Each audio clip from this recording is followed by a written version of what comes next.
네, 오늘 지난 시간에 이어서 진행하겠습니다. 학원 선택 기준에 대해서 말씀을 드리려고 하는데 지난번에는 이제 학원의 이제 스타일에 대해서 얘기를 좀 드렸다면 오늘은 기준을 어디다 두어야 될 것인가에 대해서 얘기를 좀 하려고 하는데 어, 요걸 먼저 좀 말씀을 드릴게요. 제가 온라인 수업을 지금 한 제주 내려와서 지금 한 3년 가까이 하고 있는데 물론 그 전에도 코로나 때문에 온라인 수업도 했었고 뭐 했었는데 제가 나름 그래도 사교육 업계에서는 되게 다양한 형태의 수업을 해봤거든요. 과외도 1대1도 해보고 그룹도 해보고 심지어 저는 방문 학습지 교사도 한 3년 가까이 했었어요. 그래서 집집마다 다니면서 막 형제들별로 앉혀놓고 막 방방마다 문제 풀리는 것도 해보고 정말 운이 좋게 지인이 부탁해서 한 1년 가까이 초등, 중등 공부방도 이제 경험을 좀 해보고 그다음에 학원 뭐 방과 후 뭐 여기저기 이제 웬만한 사교육은 다 거의 경험을 해봤는데 이럴 때가 있어요. 공부를 하다가 뭐 학원이라고 치면 학생이 학원을 그만둡니다. 그러니까 심지어 잘 하다가 그만둬요. 그럼 무슨 문제가 생긴 걸까요? 그러니까 제 입장에서는 어쨌든 제 업이 학생들을 만나서 많이 가르쳐야 제 수입도 오르고 몸값도 오르고 하는 거니까 어쨌든 한 명이라도 많은 학생들을 제가 가르치는 것이 유리하잖아요. 근데 어쨌든 학생이 뭐 저의 수업을 떠나서 뭐 다른 학원을 가게 된다거나 뭐 혹은 우리 학원 자체를 그만두게 된다거나 하는 상황일 때 어머님들도 아마 공감을 하시겠지만 생각보다 그만두는 사유에 대해서 솔직하게 얘기해 주시는 어머님이 없습니다. 그리고 학원을 그만둘 때 현재 학원에서 하는 학원으로 옮겨갈 때 옮기고자 하는 학원의 목소리에 귀를 기울이는 경우가 더 많아요. 그러니까 무슨 얘기냐면 저랑 같이 공부를 하다가 다른 학원을 알아보고 싶어졌는데 뭐 여러 가지 이유가 있겠죠. 옮기고 싶어졌는데 그걸 저랑 상의하려고 하지 않아요. 그러니까 무슨 얘기냐면 학원이라는 이 교육 서비스 업이 참 독특한 게 결제는 학부모님이 하는데 서비스는 학생들이 이용하거든요. 그러니까 결국은 그 학생과 학부모의 의견이 합쳐져야 어떤 결과로 나타나고요. 그리고 둘 중에 누구의 의견이 더 강력한지에 따라서도 결과가 많이 다릅니다. 그러니까 제가 왜 학원을 고르는 방법을 알려드리려는데 학원을 그만두는 얘기를 먼저 하냐면요. 그래도 제가 20년 가까이 학생들을 수도 없이 만나고 헤어지고 하면서 그만둔 학생들을 통해서 알게 된 데이터기 때문에 그래요. 그러니까 뭐냐면 왜 우리 학원에 오셨어요라고 얘기할 때 듣는 정보보다 저는 이러이러한 이유로 저는 다른 학원을 혹은 다른 선생님을 알아보려고 합니다라는 정보가 훨씬 정확해요.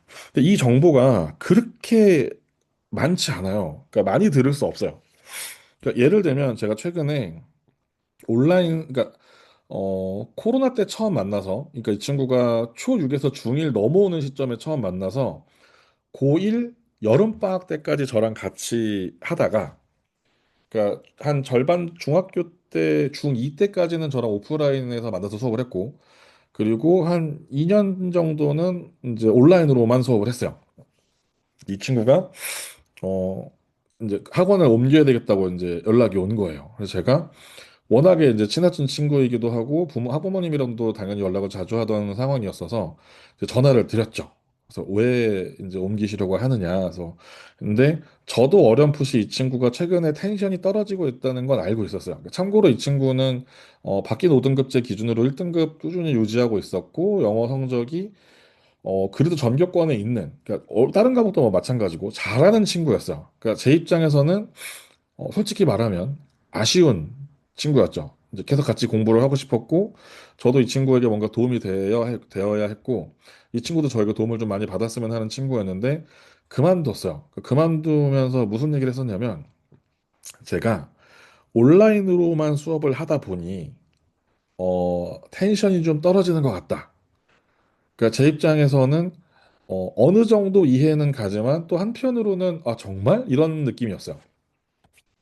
그러면서 다른 학원을 찾아봐야 될 것 같다. 그러니까 너가 원하는 학원은 어떤 학원이냐 했더니 솔직히 고등부 수업하는 정도 선생님들 설명하는 거는 어차피 인강도 많이 듣고 다 비슷비슷한 것 같은데 나는 바로 앞에서 내가 긴장이 떨어지지 않게 긴장감을 주는 스타일이 필요한 것 같다고 얘기를 하더라고요.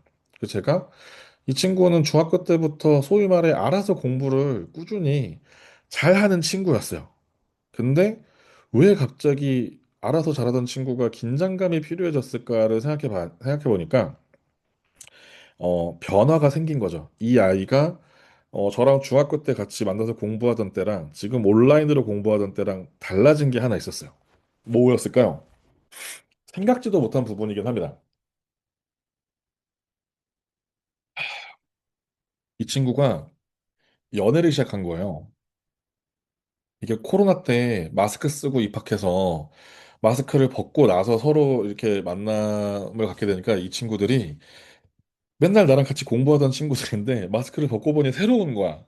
맨날 눈만 보던 친구였는데 이 친구가 학원이 이렇게 생겼었어? 굉장히 신선한데? 이러면서 이 친구들이 연애를 많이 시작했어요. 그러면서 이제 도파민이 계속 나오고 집중이 잘 안 되는 순간이 찾아온 거죠. 남학생입니다.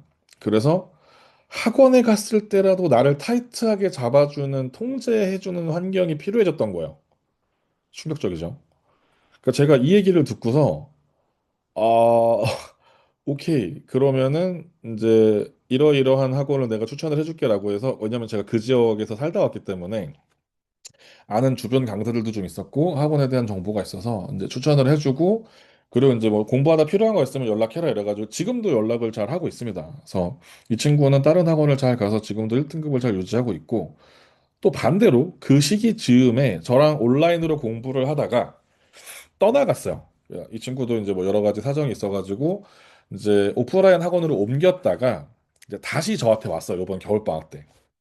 이게 왜 왔는고 하니 이 친구는 단체로 있는 학원이 잘 알맞았던 거예요. 그리고 이제 여학생이었는데 그 고등학생들의 학원이 보통은 중학교 때는 뭐 단과 학원에서 영수를 붙여서 하거나 뭐 전 과목 뭐 올인원 패키지를 하거나 이런 경우들이 있어도 본인만 의지가 있으면 관리가 잘 돼요. 근데 고등은 정말 이제 등급차나 이런 것들이 되게 예민해지기 때문에 웬만하면 영어 따로 수학 다니는 경우가 많아지거든요.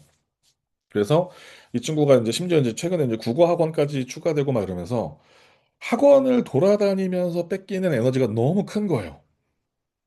그래서 한 학기 정도 고생을 하고 더 이상은 체력적으로 부족해서 안 되겠다 해서 영어는 지금 이제 감을 좀 잡은 것 같고 유지만 하면 될 것 같으니 다시 총쌤한테 가서 온라인으로 수업을 받으면서 체력을 좀 아끼자.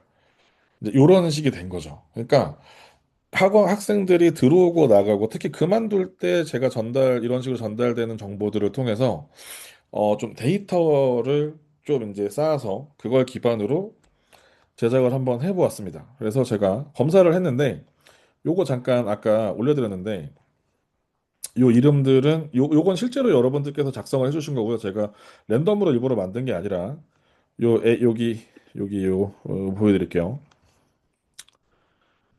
요 요 AI 코드를 이용해서 랜덤으로 요렇게 형용사랑 동물 이름 랜덤으로 합쳐가지고 생성된 값입니다. 그러니까 제가 임의로 요 값을 만든 것이 아님을 알려드립니다. 요 값은 여러분들께서 직접 참여해주신 결과 값이고요. 이렇게 보면 막 집중 지원형, 뭐 구조 우전형, 창의 탐구형, 그다음에 뭐 관계 지향형 이렇게 나와 있고 수치가 있잖아요.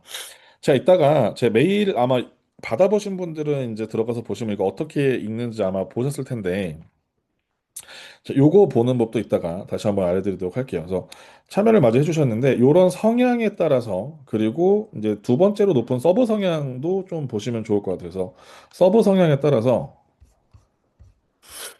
요런 것들을 보면서 요렇게 이제 보시면 요렇게 볼 수가 있습니다. 이렇게 점수가 어떻게 나오는지 서브 성향에 따라서 어떤 학원이 좀 잘 어울리는지에 대한 얘기를 좀 드려보려고 합니다. 요거 드리기 전에 제가 이제 심리학과를 나왔잖아요. 요거는 사실 기존에 있는 어떤 성향이나 무슨 되게 공신력 있는 검사는 사실 아닙니다. 그래서 제가 이거 어떻게 만들었냐면 그 홀랜드 검사라는 게 있어요. 혹시 들어보신 적 있나요? 홀랜드 검사? 제가 요거를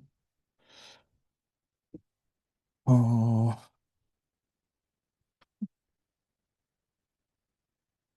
홀랜드 검사에 대해서 아까 자료를 좀 만들어 놓고 간 게 있었는데 한번 보여드릴게요.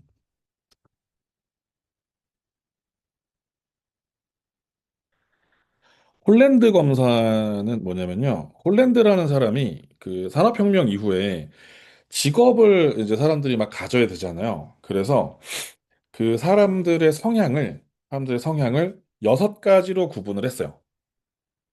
6가지로 구분을 해서 어, 직업의 특성 코드와 개인의 특성 코드가 일치하는 곳으로 직업을 추천해주면 일할 때 좀 적응을 잘 하지 않겠느냐, 아니면 생산성이 좀 올라가지 않겠느냐, 효율적이지 않겠느냐라는 이제 기획에서 출발한 검사인데, 최근에는 이 검사가 한계에 많이 부딪히고 있습니다. 왜냐하면은 직업 특성이 6가지로 딱 사실 이게 그 산업혁명 때 만들어진 검사치고는 꽤 오래 쓰였거든요.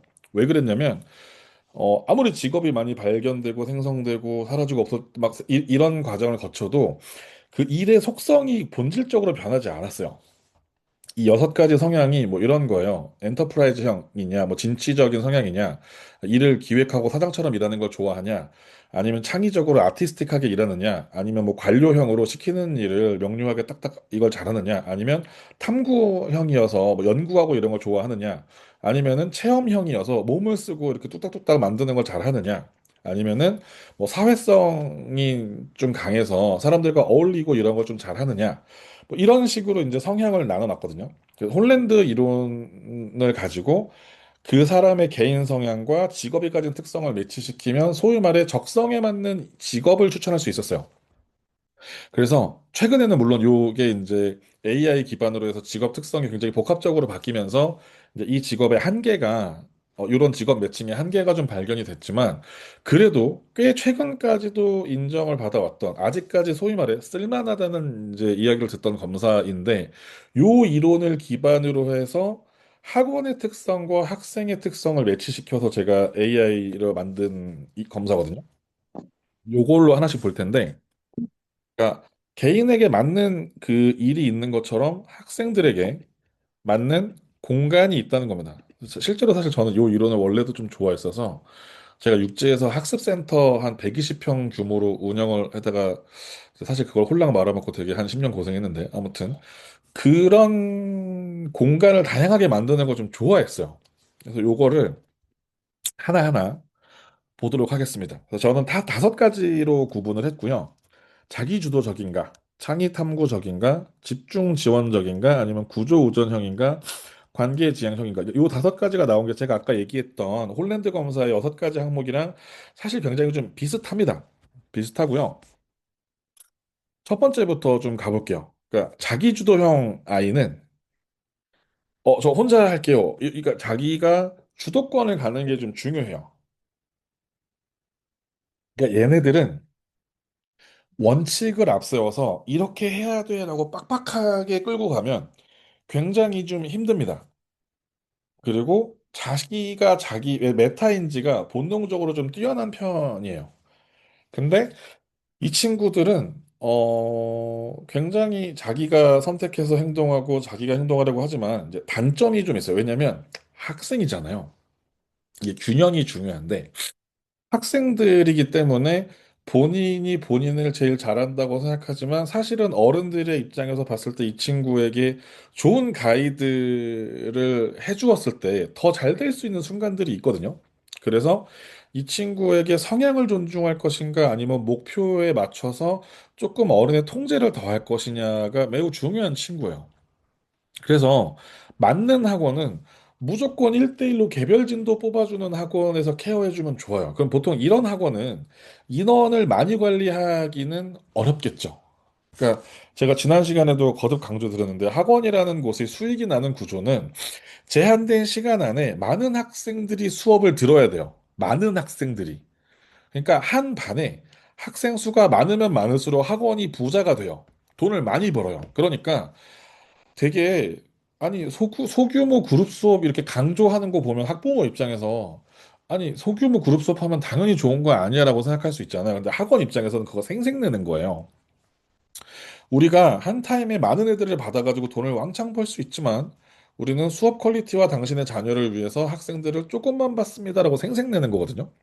그러니까 개별 진도를 나가려면 제가 지난 시간부터 계속 강조하지만 아무리 최대 많아도 8명을 넘기면 안 됩니다. 8명 이하로, 그러니까 사람이 관리한다는 전제하에요. 한 타임에 8명 이상 수업하고 있다는 건 개별 관리가 되고 있기보다는 강의를 하고 있습니다. 그러면 대형 학원은 이걸 어떻게 처리해 주느냐? 그 뭐 용어가 조금씩 다르긴 한데 이제 뭐 케어데이라든가 뭐 케어 클래스라든가라는 식으로 해가지고 거기 이제 그 조교쌤이 붙어가지고 애들이 1대1로 하면 질문도 좀 받아주고 채점도 해주고 개별 속도에 맞춰서 학습할 수 있는 공간과 시간을 따로 빼서 수업을 해주는 거죠. 그러니까 보통 학군지 같은 데서 학원 보내는데 단과에서 3시간에서 4시간 정도 수업을 한다. 그러면 2시간은 대형 강의실에서 강의했을 거고요. 나머지 시간은 이제 케어 파트에서 조교쌤이 붙어가지고 채점해주거나 질문 받는 시간이 있을 거예요. 그러니까 보통은 소규모 학원에서 조금 더 이런 게 잘 되긴 하지만 그래도 소그룹으로 나갈 수 있으면 제일 좋고요. 이 친구들은 오히려 1대1로 붙어서 수업을 하면 선생님이 크게 할 일이 없어요. 그러니까 제가 꾸준히 강조하는 것 중에 하나가 학원이라는 플랫폼에서 제공해주는 주된 서비스 중에 하나가 학습 컨텐츠거든요. 그러니까 강의가 됐든 프린트물이 됐든 뭐 자체 교재가 됐든 뭐 시중 교재를 쓰더라도 그것과 관련돼서 뭐 뭘 공부할 건지 학습 컨텐츠를 제공해 주잖아요. 그러면 자기 주도형 아이들은 학습 컨텐츠만 꾸준하게 제공을 해주면 쑥쑥 자랍니다. 쑥쑥 자라요. 그리고 어디부터 어디까지 얼만큼 공부해야 되는지 기준을 딱 주잖아요. 그러니까 예를 들어서 이번 시험 범위 1단원부터 2단원이니까 여기 있는 단어 120개랑 문법 개념 4개 마스터하면 100점 맞을 수 있어. 이렇게 딱 정해주잖아요. 그럼 이 친구들은 거기서 최고의 효율을 뽑아요. 그래서 얘네들은 대형 그 강의식 학원에 보내놓으면 굉장히 답답해합니다. 그러니까 공부를 잘하든 못하든 답답해요. 공부를 잘하면 지루해서 자기 시작하고요. 공부를 못하면 아 나는 지금 앞부분에 나온 설명 이거 조금 더 이렇게 이해하고 문제 더 풀어보고 싶은데 진도를 갑자기 더 빨리 나가네. 그러니까 힘들어요. 그래서 우리 아이가 만약에 자기 주도형이 나왔다면 개별 진도 관리를 1대1로 뽑아줄 수 있는 소규모 그룹 관리를 해주는 그런 학원을 찾으시거나 아니면 1대1 과외를 추천을 드립니다. 그리고 여기 되게 다양한 그 학군지와 비학군지 어머님들이 들어오셔서 제가 몇 번 이제 통화도 하고 이렇게 카톡도 하고 상담을 해봤는데 과외 하잖아요. 그러면 어머님들이 서울대생 과외가 요즘 최근에 제가 얼마인지는 잘 모르겠는데 제가 마지막으로 들었을 때가 몇 년 전이긴 한데 서울대생 단과 과목 하나가 그때 50만 원이었거든요. 한 달에. 주에 2회 수업했어요. 2시간씩 2회 수업하고 그 친구가 수학, 영어 사실 서울대생은 다 되거든요. 다 돼요. 전 과목 어딜 맡겨놔도 전공 상관없이 수업 다 잘하는 편인데 한 50만 원 정도 했어요. 근데 제가 주변에 과외 소개해 줄 때 의도적으로 전공생인데 지방대생들을 추천해 줄 때가 있거든요. 그러니까 이 친구들은 뭘 잘하냐면요. 이게 무조건 서울대생 스카이 과외생이 비싸고 좋다라는 것이 아니에요. 그러니까 제가 오늘 쭉 해드리는 맥락이 아이와 맞는 강사, 아이와 맞는 선생님을 골라야 된다는 얘기가 주된 맥락인데, 제가 가끔 전공생인데 지방대 간 친구들을 추천을 해줄 때가 있습니다. 지역에서. 그러니까 비학군지긴 해요. 근데 왜 그런 선택을 하냐면, 아이가 너무 기초가 없으면 서울대생이랑 안 맞아요. 왜 그런 줄 아세요? 서울대생은 굉장히 높은 확률로 공부를 못 해본 적이 없습니다. 이 친구들이 공부를 못 해본 적이 없어요. 그러니까 기초가 없는 친구들에 대한 이해가 떨어져요. 그러니까 특히 공부를 못하는 아이들이 갖고 있는 몇몇 특징들이 있잖아요. 뭐 숙제를 안 한다든가 수업 시간을 자꾸 늦는다든가 수업을 자꾸 빠지고 보강을 잡아달라고 한다든가 그러니까 이런 이슈들이 생기는데 서울대생 입장에서는 이해가 가지 않는 부분입니다. 어떻게 수업 시간에 늦게 올 수 있지? 그러니까 이미 이 아이가 미워요. 그러니까 이해가 안 돼요. 어떻게 숙제를 안 할 수 있지? 이게 무슨 느낌인지 이해가 가시나요? 그러니까 서울대생 스카이 애들이 공부가 안 되는 기초가 좀 어려운 친구들을 만나면 굉장히 힘들어져요. 그래서 제가 실제로 뭘 봤냐면 제가 실제로 있었던 학원에 있었던 일인데 고등학생 1학년 한 명이 울면서 수업 주말이었어요. 주말 고등 주말 수업이었는데 울면서 뛰쳐나와가지고 원장님 문을 벌컥 노크도 없이 들어와가지고 선생님 강사 뽑을 때 인성 좀 보고 뽑으세요 제발 이러고 소리 지르고 나가는 거예요. 뭐 그런가 봤더니 그 학원은 고등 강사를 다 이제 스카이 대학원생들을 썼습니다. 그러니까 스카이 학부를 마치고 대학원을 이제 다니고 있으면서 이제 뭐 용돈 겸 생활비 겸 해가지고 이제 주말에 파트로 이제 학원 수업을 이제 오도록 강사를 채용하는 그런 곳이었는데 이 선생님들이 이 시골 학원에 와가지고 못하는 반을 맡으니까 이 수업이 안 되는 거예요. 그러니까 주말 수업인데 아침 10시까지 수업 시작해야 되는데 10시에 애들이 반이 안 와요. 그 와도 애들이 뭐 책을 안 들고 왔어요. 숙제를 안 했어요. 뭐 이러니까 수업이 진행이 안 돼요. 그러니까 이 선생님은 거기 앉아가지고 이제 팩트 폭행을 때린 거죠. 근데 이제 때리다 보니까 좀 그날 세게 때렸던 거죠. 뭐 너네가 그렇게 살면 앞으로 인생이 어떻고 뭐 어쩌고 해가지고 뭐 너희 부모님의 학원비가 어쩌고저쩌고까지 간 거예요. 그러니까 이 친구들이 못 버티고 이제 멘탈이 바사삭 조각이 난 거죠. 그리고 이제 뛰쳐나간 거예요. 그래서 과외 같은 경우도 무조건 스카이가 답이 아닙니다. 이건 제가 직접 본 건 아닌데 기숙학원이었는데 심지어 체대 출신인데 이 쌤이 담임 맡은 반 아이들이 굉장히 능동적이고 학습 분위기가 좋았다라는 어떤 전설적인 얘기가 있어요. 그러니까 이분은 에너지가 넘치니까 실제로 수업하는 내용이나 이런 부분은 사실 그곳에 는 다른 경력 선생님보다 좀 사실 좀 딸리긴 했어요. 근데 이 선생님은 아이들 동기부여, 으쌰으쌰 분위기 메이킹을 너무 잘했어요. 그러니까 오히려 기숙학원은 좀 처져 있잖아요. 뭔가 내가 좀 특히 재수생들도 꽤 많고, 그러니까 분위기가 확 사는 거죠. 그래서 계속 강조하고 있지만 아이의 성향과 상태에 따라서 선생님과 학원을 선택하는 기준이 달라져야 됩니다. 그러니까 무조건 저기 가면 성적이 오른다는 없어요.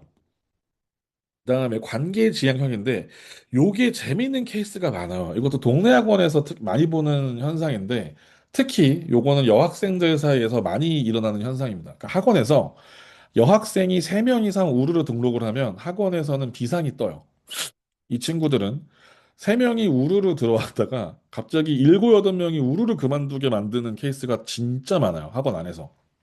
이런 친구들은 사실 학원에 공부하러 온다기보다 친구들을 만나는 그냥 소사이어티입니다. 그러니까 커뮤니티 개념으로 학원에 와요.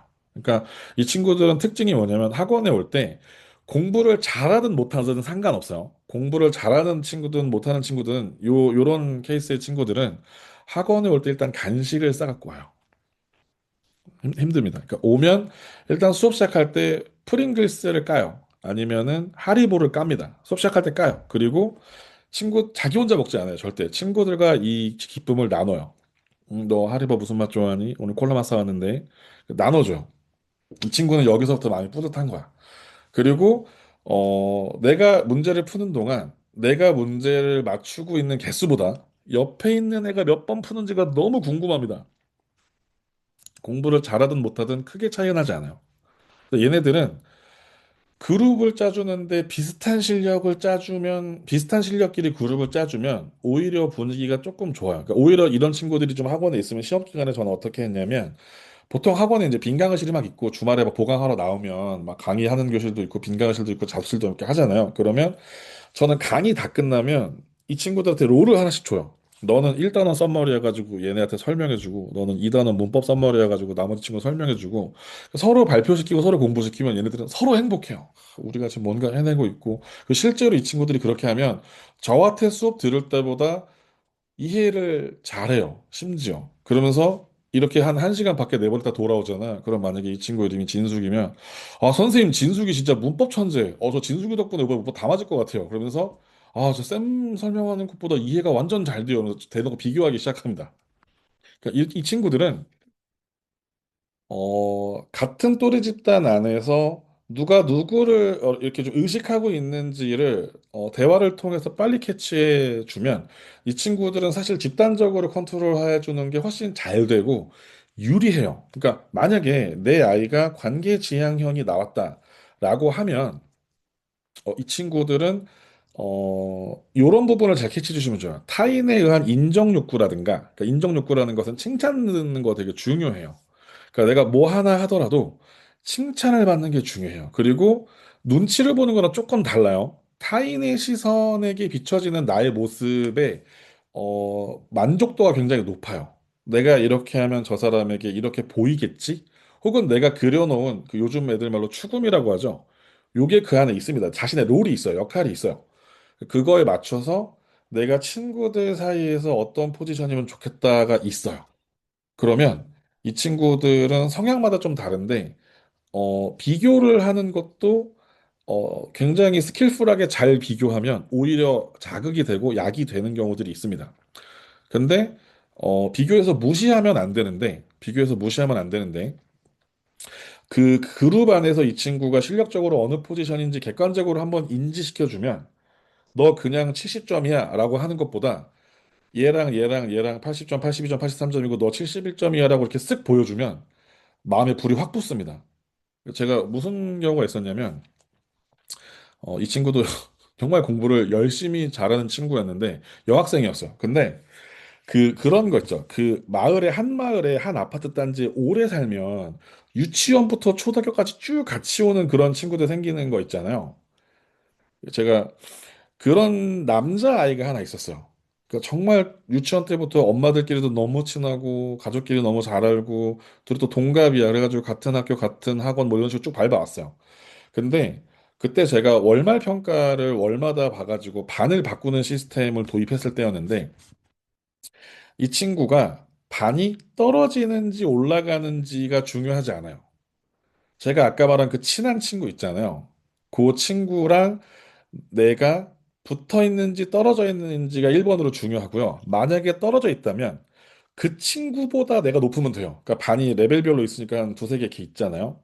그러면 만약에 제일 높은 게 A라고 치면 내가 만약에 B로 떨어졌어도 내 친구가 B거나 C면 마음에 안심이 와요. 어떤 느낌인지 이해 가시나요? 그리고 내가 A로 올라갔어도 이 친구가 같이 올라오지 않으면 신경 쓰여요. 막 가르쳐줘요. 야, 다음 달 월평 때는 해서 올라와라. 막 이러면서 막 불러가지고 가르쳐줘요. 자습실 가서. 그러니까 이런 역할들이 있습니다. 그래서 관계지향형인 친구들은 어떤 그 자극을 줄 때, 그러니까 무작정 비교하라는 얘기가 아니에요. 그 친구가 중요하다고 생각하는 관계 안에서의 그 친구의 포지션을 자극하면 오히려 승부욕이 발동되거나 좋은 경쟁심 혹은 협동심이 발동되는 경우들이 있습니다. 그래서 얘네들은 여기 나와 있는 그 개별 학습 강조해가지고 이제 1대1 진도 막 나가가지고 이렇게 하잖아요. 그러면 이 친구는 외로워지기 시작해요. 나랑 비슷한 그룹이 눈에 보여야 돼요. 네, 그런 식으로 학습을 좀 해주는 학원을 찾으시면 좋은데 이런 건 어떻게 찾으시냐면요. 제가 이따 보여드릴 건데 학원에서 그 리포트 보내주는 학원들 있잖아요. 그 리포트를 기준으로 보통 리포트를 보낸다는 거는 그 리포트 시즌을 기준으로 그게 위클리든 뭐 데일리든 먼슬리든 테스트가 있다는 뜻이거든요. 평가가 있어요. 월말 평가든 뭐 주간 평가든. 그래서 그 평가에 대한 피드백이 학생들에게 어떻게 이루어지고 있는지, 그리고 학부모들에게는 어떻게 공유되고 있는지를 좀 파악하시면, 좀 그룹 잡기 좋습니다. 그 다음에 하나 더, 요거는 이제 과외에 대한 부분인데, 가끔 어머님들이 요런 제안을 하시거나 받는 경우가 있어요. 그 예를 들어서, 여기가 뭐 어떤 뭐 동네가 있는데, 이 동네에 굉장히 파란을 일으킬 만한 굉장히 실력자 선생님이 들어왔다는 소문이 났어요. 그러면 이제 이 선생님을 중심으로 이렇게 클래스를 메이킹하는 그런 움직임들이 이렇게 어수선하게 생기거든요. 그러면 이런 경우들이 있습니다. 보통 이렇게 처음 지역에 가서 강사가 자리를 잡을 때 처음으로 들어온 어머님에게 이런 제안을 해요. 이거 어머님 잘 들으셔야 돼요. 예를 들어서 수업료가 한 인당 30만 원이래요. 한 달에 가지고 30만 원인데 그룹으로 수업을 하게 되면은 조금 뭐 싸고 뭐 할인을 해드립니다. 뭐 이렇게 해가지고 어머님이 세 명을 맞춰가지고 데리고 오시면 제가 세 명 다 합쳐서 그럼 예를 들어서 90만 원만 받으면 되잖아요. 근데 어, 어머님한테는 좀 싸게 받고 나머지 분들에게 제가 5만 원씩 더 받을 테니까 어머님 10만 원 할인해 드리는 조건으로 반 메이킹 해주실 수 있나요? 이런 식으로 오퍼를 넣어요. 혹시 이런 제안 받아보신 분 있나요? 이게 반대의 경우도 있습니다. 반대로 엄마들이 어떤 특정 어머님을 중심으로 보통 이 어머님이 자녀가 공부를 제일 잘해요. 요렇게 그룹을 짜가지고 선생님을 찾아가서 요렇게 제가 3명, 4명 메이킹 해왔는데 요 레벨에 맞는 반 하나 구성해가지고 과외 부탁드립니다. 이런 식으로 오퍼가 가기도 합니다. 이건 되게 많은 일이에요. 요 씬에서는 비일비재한 일인데 요때 만약에 이렇게 팀을 메이킹할 수 있는 기회가 생겼는데 하필 내 자녀가 관계 지향형이다. 그러면 자녀에게 한번 물어보시면 좋습니다. 의외로 공부 분위기가 잘 형성되는 경우가 있어요. 의외로. 그래서 애들끼리 모이면 되게 자기들끼리 공부 안 하고 떠들고 그럴 것 같잖아요. 좋은 선생님이 가이드라인만 잘 잡아주면 그 안에서 충분히 아이들이 상호작용하면서 실력이 느는 경우들이 있습니다. 다음 보여드릴게요. 구조 의존형인데 요거는 의존이라는 말을 써서 조금 수동적인 아이처럼 보일 수 있는데요. 사실 반 정도 맞습니다. 근데 이게 뭐냐면요. 이 친구들은 루틴과 효율이 되게 중요해요. 이게 가끔 그 초등학교 수학 교재를 보면 뭐 데이 몇 이렇게 해가지고 매일 똑같은 구성으로 문제가 되어 있어요. 예를 들어서 유닛 1 그러면 들어가서 개념 설명 되어 있고 개념 문제 풀이 세 문제 풀고 그 다음에 연습 문제 10개 풀고 그 다음에 이제 유형 문제 12개 풀고 그 다음 단원 넘어가고 뭐 이런 식으로 돼 있는 매일매일 똑같이 생긴 구조로 문제를 푸는 초등형 문제집들이 있거든요. 그리고 보통 영어 교재도 뭐 예를 들어서 뭐 30-1 시리즈 교재를 샀어요. 그러면은 유닛 1이랑 유닛 2랑 유닛 3이랑 유닛 4랑 안에 컨텐츠만 다르고 학습 플로우라든가 구성이 똑같이 돼 있는 문제집들을 본 적이 있으실 겁니다. 이 아이들은요, 구조 우전형 친구들은요, 요런 교재에 오랫동안 익숙해진 친구들이에요. 그래서 오늘은 내가 개념 설명 듣고 유형 세 문제 풀고 뭐 이렇게 정해진 루틴이 있는데 갑자기 다음날 다른 식으로 문제를 풀잖아요. 그러면 혼란에 빠집니다. 이런 친구들이 대표적으로 언제 많이 드러나냐면요. 학원에서 교사가 바뀔 때가 있어요. 그러니까 제가 하다가 물러날 때도 있고 제가 후임으로 갈 때도 있겠죠. 그러니까 후임으로 들어갔을 때 갑자기 전에 했던 방식을 제가 충분히 인수인계를 받았겠죠. 받았으나 만약에 저만의 감성으로 뭔가 변화를 시도하거나 새로운 터치가 있으면 이 친구들은 손을 듭니다. 선생님, 전에는 이렇게 수업 안 했는데요. 이거 개념 문제 풀었으면 바로 유형 푸는 건데요. 원래 이렇게 넘어가면 안 되는데요. 그러니까 안 된다고 말해요. 그러니까 얘네들은 정해져 있어요. 근데 이 친구들은 좀 장점이 뭐냐면요. 정해져 있는 걸 쥐어주면 그대로 쭉 따라가면서 마음이 편안하고 안정감이 느껴지기 때문에 잘해요. 그러니까 소위 말해 우리 애들은 시키면 시키는 대로 쭉쭉 잘 따라와요라고 하는 경우는 요 구조 우전형인 경우가 많습니다. 그래서 이 친구들은 처음부터 정해진 양을 빡 늘려가지고 처음부터 강하게 키우잖아요. 그러면 꾸준히 강하게 커요. 근데 오히려 점진적으로 양을 늘려서 이 친구들한테 뭐 예를 들어서 제가 실제로 쓰는 방법인데 첫날에는 문법이랑 어휘 수업만 하고 둘째 날에는 어휘 수업하고 문법 수업하고 듣기 추가하고 넷째 날에는 어휘 문법 듣기 추가하고 마지막에 문법까지 수업 추가를 이렇게 점점 더 늘려나가잖아요. 그럼 이 친구들은 굉장히 혼란스러워합니다. 그래서 처음부터 말해줘야 돼요. 이 친구들은 그 책으로 비치면 목차 있죠, 목차. 차례 파트를 읊어줘야 됩니다. 자, 선생님이 최종적으로는 요 단계까지 진도를 나갈 건데 처음부터 이렇게 하면 좀 시간도 오래 걸리고 힘드니까 1주 차에는 요만큼 나가고 2주 차에 요만큼 나가고 3주 차에 이렇게 나가서 4주 차에 풀 진도를 짤 거야. 그리고 4주 차가 넘어가면 이대로 반복할 거야. 요렇게 알려주면 안심해요. 그래서 이런 친구들은요. 주기적으로 루틴적인 평가가 있는 학원이 매우 잘 맞습니다. 왜 그러냐면, 데일리든 먼슬리든, 루틴이 정해져서 학습을 하게 되면, 이 친구들은 사실 공부라는 게 이게 좀 슬픈 거기도 한데, 공부랑 운동은 억지로 해도 실력이 늘거든요. 그러니까 능동적으로 하면 더 빨리 늘고 막 이런 게 되게 차이가 클 것 같잖아요. 근데 사실 초등 단계에서 특히 뭐 중등 기초 단계에서는요.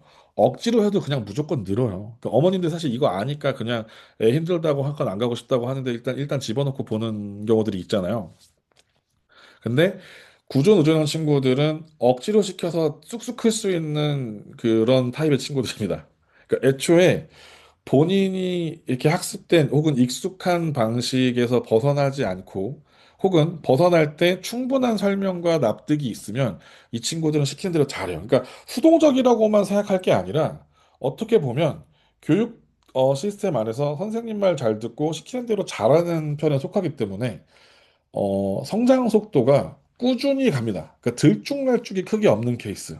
제가 보통 그 어머님들 대상으로 주의해야 될 시기를 몇 군데 짚어주는데 이 친구들은 여학생의 경우 고1 때 썸남 오빠를 잘못 만나지 않거나 남학생의 경우 중2 때 잘못된 게임 친구들을 사귀어서 PC방에 중독되지만 않으면 상당히 안정적으로 가는 친구들입니다. 상당히 안정적이에요. 그래서 이 친구들은 루틴을 탁 짜주면 굉장히 좋습니다. 그래서 아까 검사한 저기 뭐야 결과지에서도 구조 우전형들이 꽤 있었는데 이러면 루틴을 짜서 월화수목금토일별로 월요일은 뭐해, 화요일은 뭐해, 수요일은 뭐해, 금요일은 뭐 이런 식으로 짜주면요 굉장히 마음에 안정감을 느끼고 잘 따라가요. 네. 공부를 잘하든 못하든 이 친구들은 장기적으로 꾸준함이 무기인 친구들이라서 제가 아까 말한 그 몇몇 슬럼프 시기만 잘 주의를 하면 안정적으로 학습을 잘 따라가는. 솔직히 말하면 요런 친구들은 대부분의 한국 학원에서 가장 사랑받는 아이들입니다. 이게 제가 칭찬으로 한 얘기인데 앞으로 어떤 시대가 오느냐에 따라서 어떻게 달라질지 모르겠지만 현재 학교와 학원에서는 대다수를 이루고 있고요. 그리고 가장 많이 사랑받는 학습 유형입니다. 그리고 이제 요 유형인데 요 유형이 어 한국에서는 사실 좀 힘들고요. 아이비 국제학교 요 커리큘럼을 따르거나 아니면 예중예고를 보내주시면 좋습니다. 그래서 이 친구들은 사실 어떻게 보면 가장 미래지향적이고 한국의 주입식 수업에 가장 안 맞는 친구들입니다. 그래서 제가 이 친구들은 학원에서 만나면 실제로 몇 번 있었어요. 어머님, 제가 이 얘기는 원장님 몰래 드리는 말씀인데 방학 때 다른 미술학원이나 뭐 요거를 알아보시는 걸 추천드립니다. 그리고 영어도 웬만하면 문법 수업하지 마시고 어머니 조금 경제적으로 부담스러우시더라도 회화할 수 있도록 그 스피킹 선생님을 붙여주시는 것을 추천드립니다. 요런 친구들이에요. 그러니까 아까 제가 보여드렸던 요 구조 우전형 친구들이랑 정반대의 성향이라고 보시면 돼요. 이 친구들은 발상 자체가 좀 남달라요. 근데 요런 친구들이 그 프로젝트형 수업을 진행해서 본인은 리서치를 해서 프로젝트를 끌고 가거나 혹은 그 암기식 공식 베이스의 수학 말고 그 수능에서 요구하는 고등 수학에서 그 다양한 어프로치를 통해서 진짜 수학적 사고방식을 요구하는 그런 문제들 있잖아요. 얘네들이 기초를 잘 다져서 거기까지 올라가면 정말 정말 수학을 잘하는 친구들이에요. 이런 친구들은 예를 들어서 아까 관계지향형 친구들은 모여서 숙제를 하거든요. 모여 있어요. 그래서 너 이거 어떻게 풀었어? 너 이거 답 3번 맞아? 뭐 이걸 하면서 서로 물어보고 설명하고 이런 식으로 서로 발전하는데 이 친구들은 남한테 설명을 잘 못합니다. 그러니까 자기만의 언어가 보통 있어요. 그러니까 옛날 말로 4차원이랑 조금 또 다른 거예요. 그러니까 이 친구들은 본인이 만족할 수 있는 어떤 그 자기만의 선이 있는데 그것에 따라서 학습 방법이 잘 맞으면 혹은 선생님과 코드가 잘 맞으면 그 불쑥불쑥 튀어나가는 어떤 그 체계 바깥에 있는 사고 방식들을 지도하는 사람이 잘 이렇게 컨트롤 해줘야 돼요. 그러니까 왜냐면 제가 아까도 말했지만 한국 교육 방식에 가장 잘 안 맞거든요. 주입식 교육이랑 잘 안 맞고 상대평가랑 가장 잘 안 맞아요. 이 친구들은 내가 원하는 걸 하고 싶어요. 얘네들 특징이 뭐냐면요. 좋아하는 과목과 싫어하는 과목의 편차가 엄청 큽니다. 얘네 특징은요. 나는 수학 좋아. 과학도 좋아. 근데 과학에서 지구과학 싫어. 그러니까 이런 식으로 자기 호불호가 되게 명확하고요. 국어 이해 안 돼. 사탐 모르겠음. 막 이런 식으로 자기 그 호불호 영역이 되게 강해요. 그리고 이런 친구들은 남의 말을 잘 안 듣기 때문에 이런 경우들이 많아요. 좋은 현상이 아닙니다. 좋은 현상이 아닌데, 나 이번 시험에서 사탐 버림. 이런 경우가 있습니다. 왜냐면, 좋아하는 거 공부할 때는 너무 행복해. 근데 싫어하는 거 시키면 아주 그냥 죽기보다 싫은 거예요. 이런 친구들은 잘하는 과목은 막 100점 1등급 나오는데, 싫어하는 과목은 답이 안 나와요. 이런 친구들은 뒤늦게 깨치면 갑자기 뭐 대학교 느닷없이 대학교 졸업하고 나서 아니면 갑자기 뭐 직장 생활 하다가 꽂혀서 스스로 공부해야지. 안 그러면 상당히 그 뭐랄까 동기부여하기가 쉽지 않습니다. 그래서 이 사람은 이런 친구들은 코드가 제일 중요해요. 그러니까 학원을 추천드리기보다 마치 헬렌 켈러와 설리번처럼 코드가 맞는 사제지간의 연을 만날 수 있도록 다양한 시도를 해주시는 것이 좋습니다. 그러니까 일반적인 학원 보내시면 조금 고생하실 수 있어요. 어머님 입장에서 이 친구가 학원 갔다 와서 평가하는 내용들이 뭐 오늘 수업 뭐 이해가 잘 됐어 뭐 이런 내용이 아닐 거예요. 와가지고 학원 갔다 왔는데 그 학원의 간판 디자인이 이상하다고 얘기하거나 진짜 실제로 그렇습니다. 아니면은 그 학원 벽에 붙어 있는 어떤 문구에 꽂혀가지고 엄마 나는 이게 맞는지 잘 모르겠어 막 이러면서 그런 얘기들을 많이 해요. 그러니까 자기가 좋아하는 걸 꽂혀서 하는 타입입니다. 그래서 만약에 창의 탐구형 아이를 키우고 계시다면 학원은 어, 개인적으로 크게 추천드리지 않습니다. 그래서 요즘은 찾아보기 좀 힘든데 독서 토론 학원이라든가 아니면 하브루타 방식의 수업을 고집하는 어떤 그런 브랜드들이 좀 있거든요. 그런 곳을 찾아가거나 영어 도서관 있죠. 어학원이 아니에요. 영어 도서관에서 좀 취향껏 자기 선택의 스펙트럼이 좀 넓은 곳 있죠. 이런 곳으로 하시면 됩니다. 그래서 아이비가 좀 고려되시는 분들은 대구 말고 제주도로 오십시오. 잠깐 딴 얘기인데 지금 제주도 동부 지역의 일반 고등학교에서 미달 사태가 났거든요. 이게 왜 그러냐면 대구 동부에 여러분들이 너무나 잘 알고 계시는 애월이라는 동네가 있어요. 애월초, 애월중, 애월고등학교가 있는데 솔직히 말하면 제주도는 공항 근처에 신도시, 제주 신도시라고 불리우는 요 시내권 안에 있는 8개의 고등학교가 입시를 씹어먹고 있습니다. 스카이도 엄청 잘 보내고요. 공부하는 분위기나 뭐 이런 거는 거의 뭐 강남 저리 가라 수준으로 아이들 수준도 굉장히 높고. 왜 그러냐면 애초에 여기에 기반 세력들이, 세력이라고 하면 좀 이상한데 토착 세력들보다 외부에서 온 세력들이 훨씬 많아요. 그러면서 새로운 학군지 같은 느낌을 좀 많이 내고 있고 실제로 여기는 학원들은 육지에서 강남이나 분당 판교 스타일로 내려와서 성공한 학원들이 많습니다. 근데 어쨌든 제주 시내권은 굉장히 학군지의 모습을 띠고 있고 뭐 동쪽 서쪽 할 거 없이 서쪽은 말할 것도 없고 근데 제주 동쪽에 이제 올해 이제 고등학교에 미달이 떴어요. 미달. 그래서 이것도 잠깐 딴 얘기인데 제주도는 학군지가 정말 다양해요. 그러니까 완전 대치동 스타일, 목동 스타일의 소위 말해 강남 엄마들이 좋아하는 수업들이 그 신제주에 몰려 있고요. 그리고 서귀포 내려가면 또 대정 내려가는 요쪽에 국제학교 단지 4개가 이렇게 모여 있습니다. 뭐 브랭서멀도 있고 이름을 또 까먹었는데 뭐 아이비 학교도 있고 뭐 영국식 학교도 있고 되게 다양한 학교가 있고요. 심지어 또 생길 거라는 소문이 있어요. 그리고 그 지역에 그 학군지에 그 둘러싸고 있는 그 아파트 단지들이 또 좀 있고요. 그리고 완전 서쪽이나 동쪽 서쪽 끝으로 이렇게 퍼지면 완전 자연과 벗삼아서 왠지 곧 이 초등학교는 없어지지 않을까 싶은 전교생이 막 몇 명 안 되는 죄송합니다. 그 전교생이 몇몇 안 되는 자연과 벗삼아서 체험활동 위주의 수업을 하는 초등학교들도 되게 많고요. 그래서 원하시는 방식대로 골라서 교육을 할 수 있는 곳이기도 합니다. 두 번째 죄송합니다. 그래서 제주도를 교육 환경에 맞는 어떤 지역으로 생각하신다면 한번 고민해 보실 수도 있을 것 같아요. 자, 그 다음에 이제 집중 지원형을 이제 할 텐데 이 친구들은 어, 이제 소위 말해서 케어를 많이 해줘야 되는 친구예요. 그러니까 공부를 못한다의 개념이 아닙니다.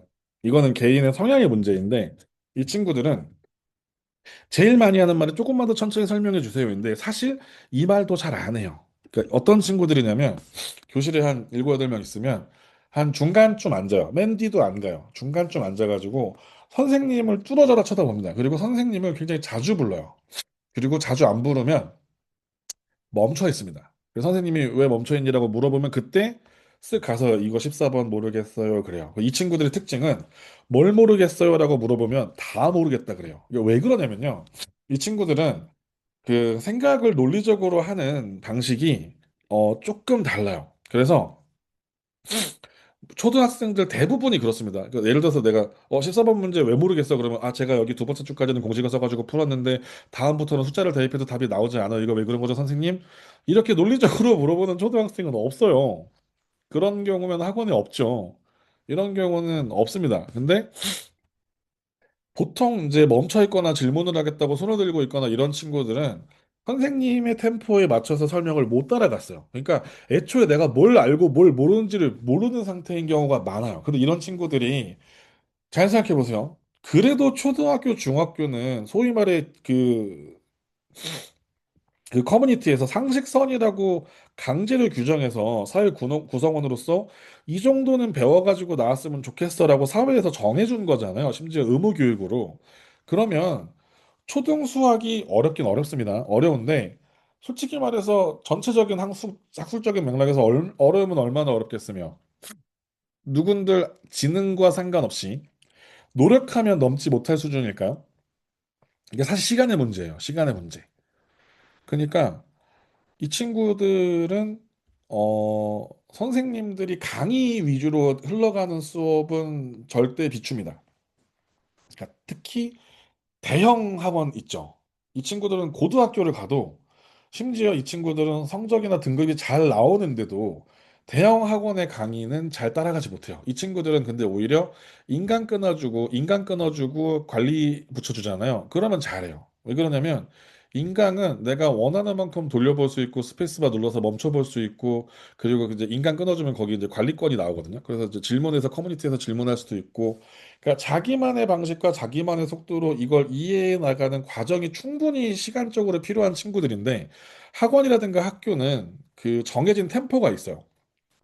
그래서 자기주도형이랑 조금 다릅니다. 그러니까 자기주도형 친구들은 상대적으로 이해도가 높은 편이고 딱딱딱 자기가 심지어 틀렸는데도 자기가 딱딱딱 정해서 앞으로 가거든요. 근데 집중지원형 친구들은 에너지적으로 어, 에너지적으로 조금 약한 친구들이 많아요.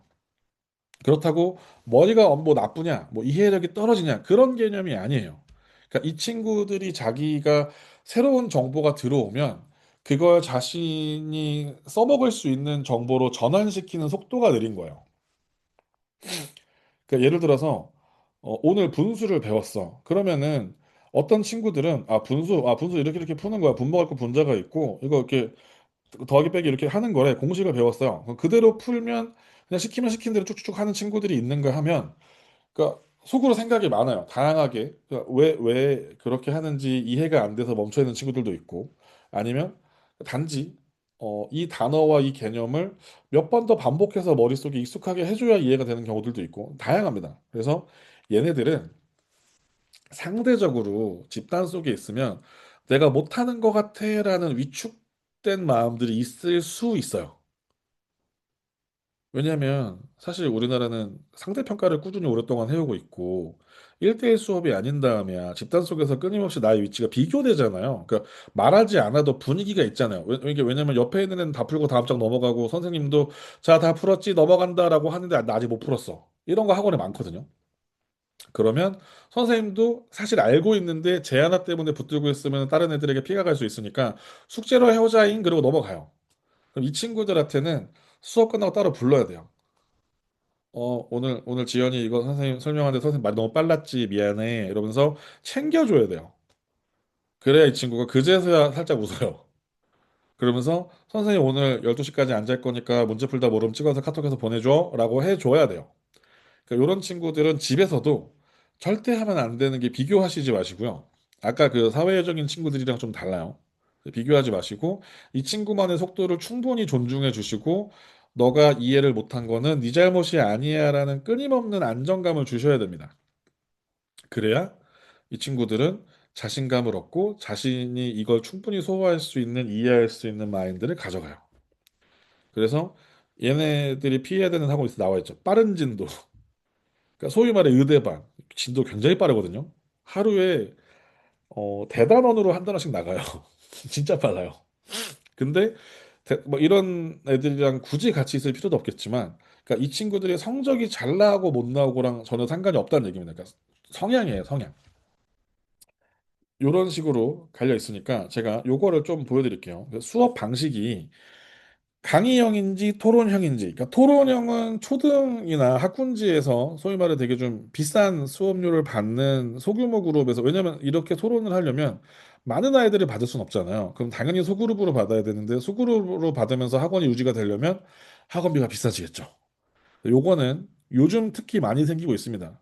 많이 생기고 있어요. 이게 왜 앞으로 많이 더 많이 생길 거냐면, 아이들이 일단 안 태어나요. 아이들이 안 태어나고 있고, 학원의 입장에서는 시장의 그 마켓 파이가 줄어들었기 때문에 어 많은 아이들을 대상으로 하던 수업 컨텐츠들은 점차 사라질 거고요. 그리고 소규모로 효과를 볼 수 있는 다양한 학습 방식을 사용하게 될 텐데, 교육 정책 방향이 이제서야 상대 평가를 좀 버릴 마음이 좀 생겼거든요. 교육부에서.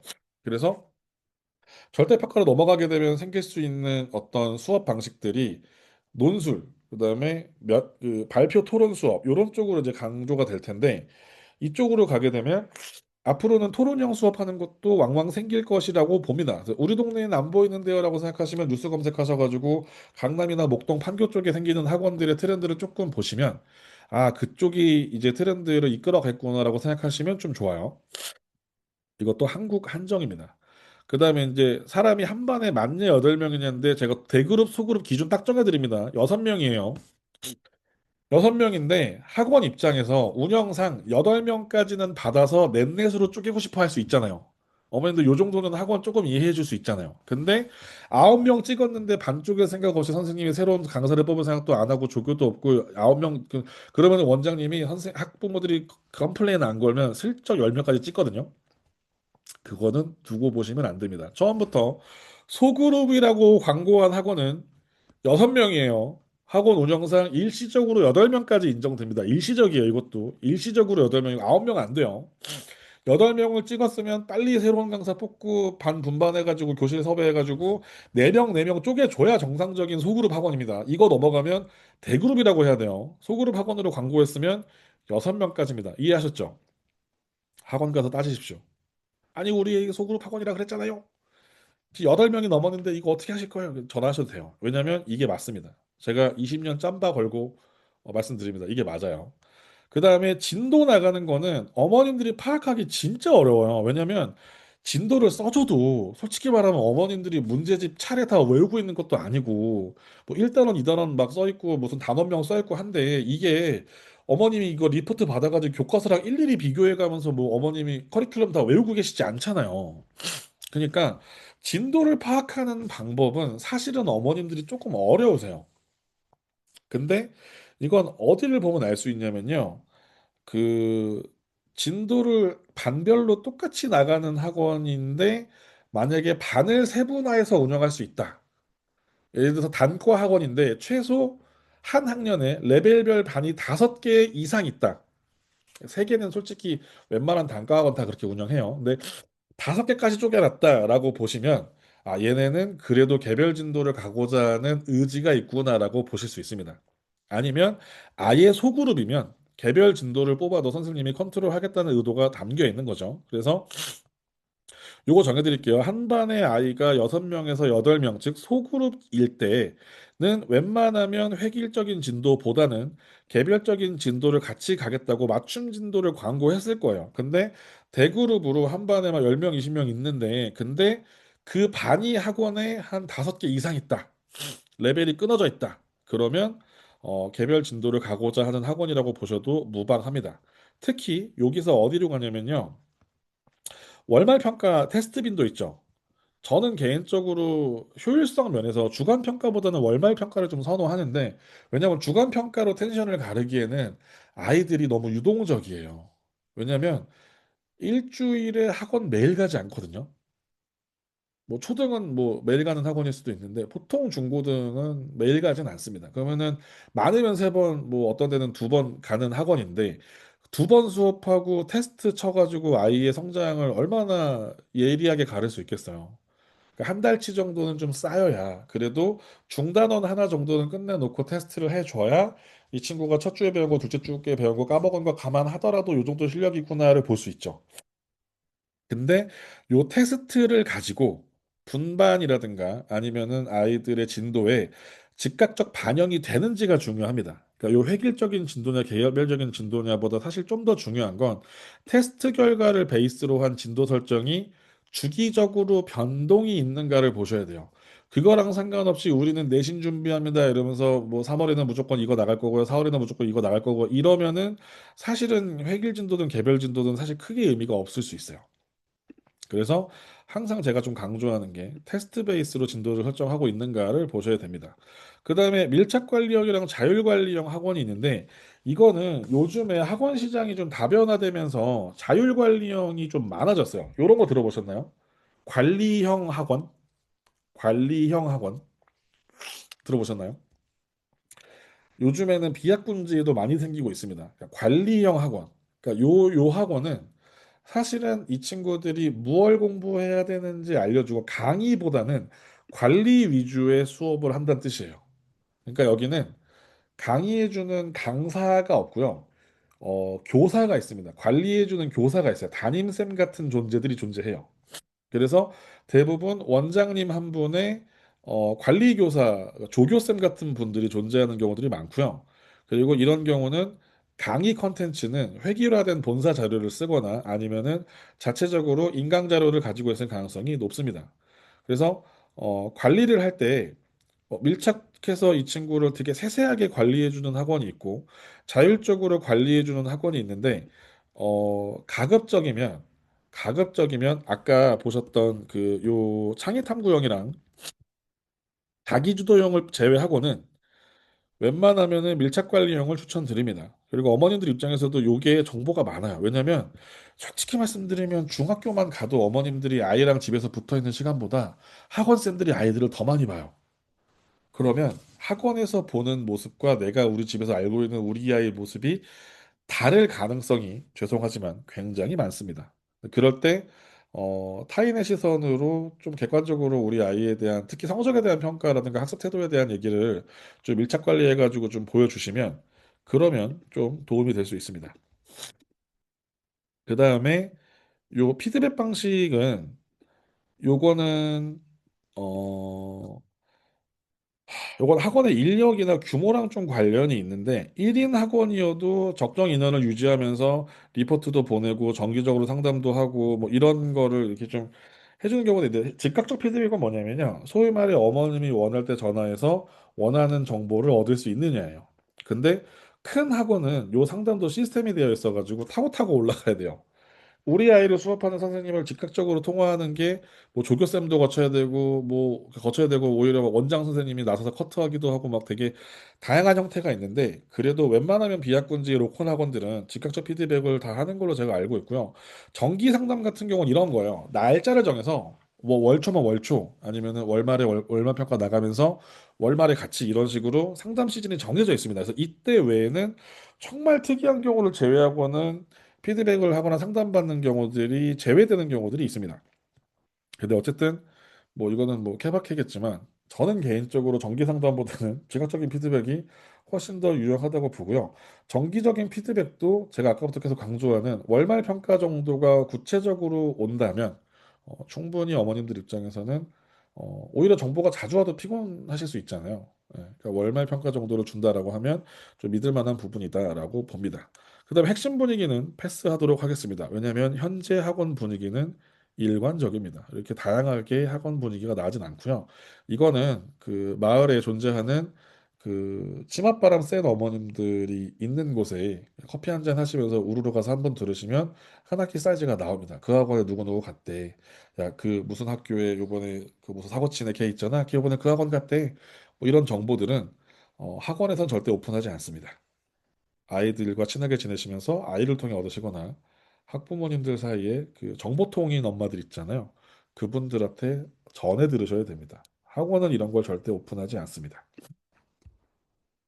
그리고 요 뒷부분은 사실 그냥 읽어만 보시면 알 수 있는 이야기들인 것 같아서 제가 지금은 딥하게 보진 않으실 거고요. 만약에 요 검사 위주로 이제 뭐 예를 들어서 이거 들어가서 보시면 여기 나와 있는 이제 질문이 여기 보이시죠? 이런 식으로 이 점수에 맞는 질문지와 요 점수가 나오잖아요. 이런 식으로 요걸 분석을 해가지고 성향, 물론 요 질문 한 네다섯 개 가지고 아이를 완벽히 파악하는 것은 어려울 수 있겠으나 그 와중에 어느 포인트가 조금 더 높게 나오는가를 대략적으로라도 알고 들어가는 건 아예 모르는 것보다는 소위 말해 이런 유명한 이름이나 이런 성적 잘 뽑아준대라고 끌고 가는 것보다는 어 훨씬 더 정확한 원하는 결과를 얻을 수 있죠. 그러니까 제가 그 오늘 서두에서도 제가 가르치다가 그만둔 친구들 얘기를 좀 많이 했는데 이런 거예요. 그 수많은 입시 일타 강사들이 자조적으로 내뱉는 반성의 목소리가 있습니다. 이게 뭐냐면 일타 강사라는 거는요. 웬만한 대한민국 고등학생들이 그 강사 수업을 최소 한 번 이상 돌았다는 거예요. 최소 한 번 이상 들어봤다는 거거든요. 완강을 한 바퀴 돌렸다는 거예요. 근데 대한민국의 영어 1등급은 몇 명이죠? 그러니까 요번 수능 같은 경우 3%대로 떨어졌죠. 그래도 4, 5% 나오다가. 그러니까 이 말은 무슨 얘기냐면요. 자기 강의를 들어도 1등급 받는 애는 3%밖에 안 돼요. 이 말은 뭐예요? 자기 강의를 들어도 97%는 1등급이 안 나온다는 얘기예요. 바꿔 말하면요. 그 학원 다니는 애들은 성적이 잘 나온대라는 소문이 나도요. 그 애들이 잘 나온 거예요. 그 애들이 상대평가 안에서 1등부터 10등까지 자리 차지하고 있잖아요.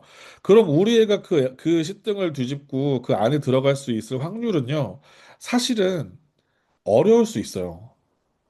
이게 우리 아이가 성적을 올리려면요. 대부분의 아이들이 성적이 잘 나오는 곳에 보내면 되겠지. 그 학원 잘 가르친다던데 소용없어요. 그러니까 저도 솔직히 말하면 그래도 나름 학군지에서 무슨 학원에 충쌤 그러면은 우리 학원 안 다니는 학부모님들도 알 정도로 나름 그 지역에서는 그래도 유명했거든요. 그러니까 어느 정도였냐면 옛날에 그 페이스북에서 무슨 학교 대나무 숲 막 이런 거 운영하던 게 유행이던 시절이 있었는데 거기에 제가 왕왕 등장할 정도로 유명했어요. 근데요, 제가 가르쳤다고 다 100점은 나올 수 있는데 다 공부를 잘하게 됐느냐라고 물어보면 저는 조금 달라요. 그러니까 아이들이 무조건 100점 만들 수 있습니다. 90점은 무조건 넘을 거예요. 뭐 이런 얘기는 현실적으로 가능할 수 있어요. 근데 공부를 잘하게 됐는가는 다른 얘기예요. 기술적으로 중학교 시험에서 영어를 100점을 뽑는 거랑 영어 실력이 늘어서 영어 공부를 잘하게 된 건 다른 얘기라니까요. 그러니까 고등학교 올라가면 엄마들이 전화가 와요. 선생님 이상해요. 선생님 밑에서 3년 공부하고 영어 맨날 100점 맞길래 안심했는데 고1 시험에서 이게 뭐죠? 이건 이제 제 입장에서도 굉장히 좀 죄송스럽고 미안한 부분이기도 하지만 현실인 부분인 거예요. 그러니까 바꿔 얘기하면 입시 시스템 안에서 저는 이게 정말 간절히 정말 간절히 앞으로 바뀌기를 바라는데 최소 절대 평가로 바뀌길 바라는데 상대 평가 시스템 안에서 입시를 시작한다는 건요. 내가 아무리 노력해도 원하는 결과를 97%의 확률로 얻을 수 없다는 걸 인정하고 시작해야 돼요. 이 게임이에요. 되게 슬픈 얘기잖아요. 그러면 단지 무조건 저기 가면 성적이 오른 데가 의미 있을까요? 학원을 고를 때?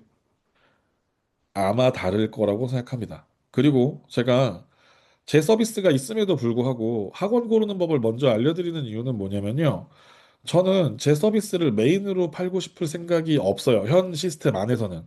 물론 제가 지금 이제 다른 과목들도 계속 이제 연구를 하고 다른 쌤들도 온라인으로 미팅을 하고 뭐 다른 과목도 확장을 하고 막 알아보고 있지만 지금 이번 달에 제가 신규 회원을 받지 않겠다라고 공식적으로 선포를 했거든요.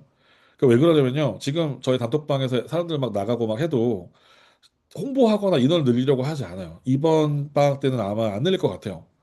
근데 왜 그러냐면 일단 여기 모여 있는 분들이 저랑 같은 주파수를 가지고 같은 생각과 동일한 어떤 가치관과 서로 합의된 마인드를 가지고 자녀들을 바라볼 수 있는 어떤 그 시선이나 이 마인드셋이 좀 세팅이 된 다음에 그 다음에 안정적으로 인원을 늘리거나 다음 스텝을 나가고 싶은 마음이 있어요. 심지어 이 강의를 보고, 아, 여기 아니네. 내가 착각했네. 저 잘못 들어왔네 하시는 분들은 사실 나가는 게 맞아요. 근데 오히려 저는 남아 계신 분들은 그래도 저랑 주파수를 좀 맞춰가고 같은 코드 안에서 같은 교육관을 공유하면서 최소한의 동의된 마음을 가지고 뭔가를 도모한다고 생각을 하거든요. 그러면 이분들이 막 인원이 늘어나는 것보다 학원을 고르시더라도, 왜냐하면 진짜 학원에 대한 문의를 많이 받았거든요. 학원을 고르시더라도 나름의 기준을 가지고 동네에 있는 학원들을 좀 고민을 해보시고, 그리고 초등학생, 중학생 같은 경우는 맘들이 라이딩 아무리 한다 그래도 그 시간적 한계가 있잖아요. 벗어나기 어려운 지역들이 있잖아요. 그럴 때 제가 온라인으로 좀 뭔가 실질적인 도움이 되고 합의점을 찾을 수 있는 부분들을 그 다음 스텝으로 찾아야겠다고 생각을 했기 때문에 제가 요 학원에 대한 얘기를 지금 지난주에 이어서 2주째 하고 있는 거거든요. 물론 이 웨비나가 끝나고도 개인적으로 문의를 주시면 뭐 줌 미팅을 할 수도 있고 통화를 할 수도 있고 무료로 상담을 해드리겠지만, 일단 첫 번째는 아이에 대한 이해가 먼저라는 생각을 해봅니다. 아이고.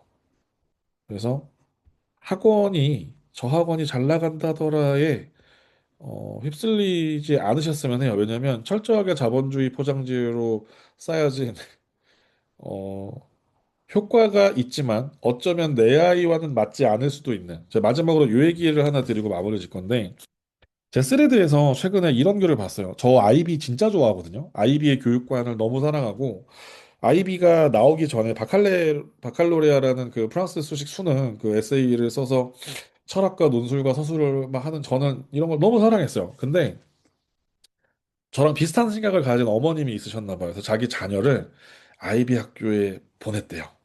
근데 결론은 다시 일반 학교로 뺐다는 얘기였어요. 왜 그랬냐 하면 아이비는 프로젝트식 수업이고, 제가 아까 보여드렸던 유형 중에서 굳이 고르자면 창의 탐구형 인재들이 좋아할 만한 수업을 합니다. 진도를 많이 나가지 않고요. 깊게 나가는 걸 좋아하고요. 프로젝트를 하게 되면 항상 에세이를 쓰고 발표를 하고 선생님들과의 커뮤니케이션이나 스킨십이 되게 많은 교육 방식이에요. 근데 이 아이는 매우 내향적이고 뭔가 사람들 앞에 나서는 것이 성향상 어려운 친구였어요. 그러니까 이 친구는 아이비 학교에서 발표를 하거나 에세이를 써가지고 자신의 생각을 표현하는 게 너무 고통스러웠대요. 그 학교 수업의 퀄리티라든가 교육 철학이 아무리 좋아도, 저는 사실 솔직히 말하면 다른 데서 되게 사적으로 얘기할 때는 거의 뭐 아이비 신봉자급으로 얘기를 하거든요. 아이비 너무너무 사랑하고 솔직히 그것 때문에 제주도에 내려왔을 정도인데, 제주도에서 아이비 하는 사람들 진짜 많이 만났거든요. 역시 아이비는 훌륭하다. 최고의 교육 방식이다. 막 이런 사람에 가까웠는데, 그럼에도 불구하고 누군가에게는 이 교육이 맞지 않을 수 있어요. 제가 아무리 동네에서 무슨 어느 학원에 무슨 총쌤 그러면 막 유명해도 저랑 수업하고 안 맞는다고 그만둔 친구들도 되게 많아요, 그 지역에서. 물론 안 그만둔 친구들이 훨씬 많았지만 누구에게나 만병통치약으로 존재하지 않아요. 그러니까 뭐 아이들이 성향에 맞는 학원이나 성향에 맞는 그런 선생님을 만나는 건 사실은 조금 더 본질적으로 얘기하면요. 인연에 가깝다고 생각해요. 그러니까 뭐 너가 돈 받고 애들 학원에서 강의하면서 뭐 강사지 네가 어디 뭐 참 스승 흉내를 내려고 하니 막 이렇게 얘기하셔도 뭐 저는 감수합니다. 근데 어느 선을 넘어가서 아이랑 어쨌든 교육을 한다는 건 지식만 주고받고 끝나는 게 아니잖아요. 교감이 생기거든요. 친밀함이 생긴단 말이에요. 심지어 저 온라인 수업할 때 얼굴 안 드러내고 지금처럼 요 아바타 이렇게 빡빡이 아바타 꺼내놓고 지켜보고 있다 이렇게 수업해요. 실제로 수업할 때도. 근데 그렇게 해도 심지어 제 얼굴을 몰라도 거기서 교감이 생기고 친해지는 아이들이 있고 해요.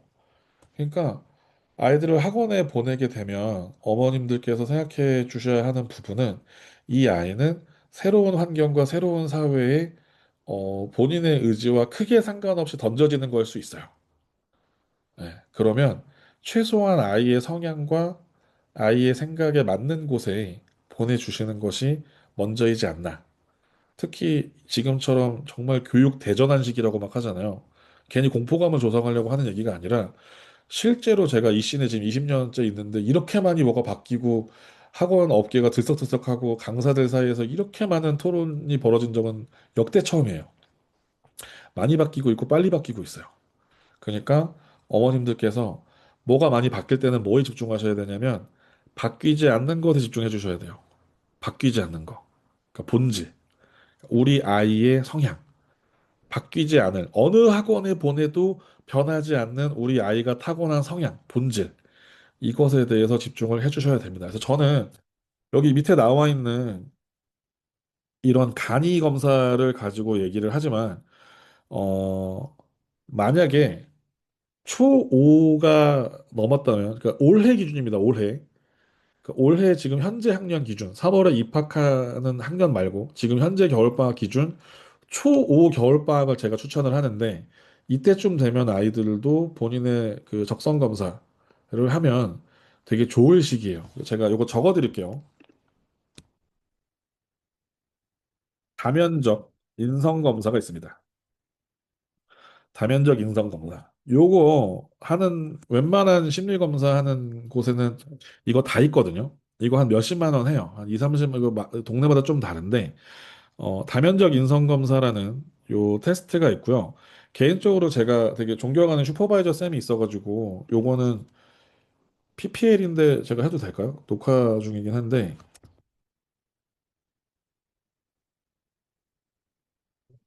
여기에 어 여기 여기 PPL 아닙니다. 여기에 이분은 정말 제가 존경에 맞지 않는 상담쌤입니다. 그래서 여기거든요. 심리 상담센터 목요일 아침에 가셔서 자녀분들이 올해 겨울방학 기준 초5가 넘었다면 여기 가셔서 충쌤 소개로 왔다고 얘기하면 아실 겁니다. 그래서 다면적 인성 검사를 받아보시면 이런 성향을 파악하는 것보다 훨씬 더 뻥 뚫리는 느낌을 아마 받으실 수 있을 거예요. 왜냐하면 아이에 대해서 이해하는 게 중요합니다. 여기선 제가 학원 고를 때 필요한 성향들만 가지고 검사를 했지만 여기 여기보다 사실 더 중요한 건 요겁니다. 검사 이름. 다면적 인성 검사. 요거를 받아보시는 것을 추천드립니다. 요거는 풀세트로 받으면은 몇십만 원 정도 나오는 게 맞아요. 한 2, 30만 원 정도 나옵니다. 그래서 요 검사를 한번 아이와 받아보시고 이거에 대해서 좀 깊은 이해도를 가지시면 이거는 제가 아까 말씀드린 바뀌지 않는 것들에 대한 이야기예요. 바뀌지 않는 것들. 타고난 성향에 대해서 이야기합니다. 그러니까 이걸 기반으로 검사를 좀 해보시면 네, 맞아요. 요거에 대해서 해보시면 좋습니다. 그렇다면 오늘 강의는 여기까지 하도록 하겠습니다.